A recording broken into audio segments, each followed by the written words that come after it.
Hey guys, I did a video on a 2010 Acura RDX. This is the same one. Water pump went bad after a year or so. I'm showing you how to do it easier. If you get one of these tools for the belt, you can get it on and off super easy. It's going to be a 15 mil socket, and it goes on here. Okay, and then once you get the belt off, real easy. You're going to have a fender liner cover here. Just take off a few clips, pull it back or pull it all the way off, however you want to do it. And then the water pump, it's going to be right there. Okay. All right. Next step is you need a 19 for these two bolts here and a 17 for this one. You just loosen them one up at a time, restart the thread, one at a time, restart the thread. And you want to drop that engine about an inch or two until you can get to one of those bolts. Then you can put a swivel and an impact and take off these bolts right here.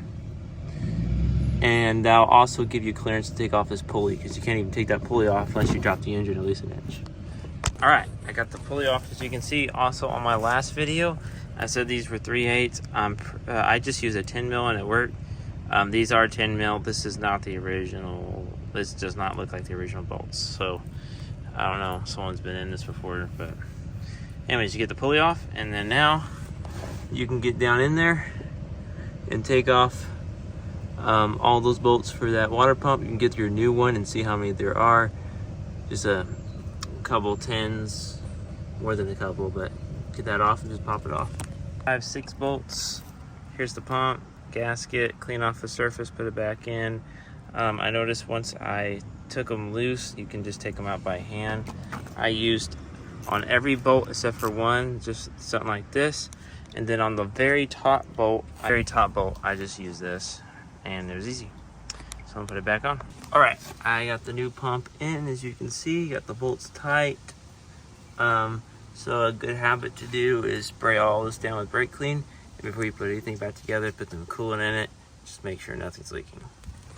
All right, I used my no spill funnel, filled it all the way up, cleaned up the pump, and as you can see, nice and dry. It was leaking like crazy. So I'm guessing this old pump, I'm sorry.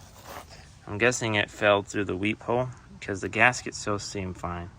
So like basically coolant was getting in through that seal and then coming out the weep hole. But anyways, just gonna reverse order, put this all back together. Once you got the belt almost on, this is what my setup looks like for my thing. And I also lied, that's a 14, not a 15. All right, no leaks, ran for a while, got the air out system. Here we go. So this is a short, quick version of how to change your water pump.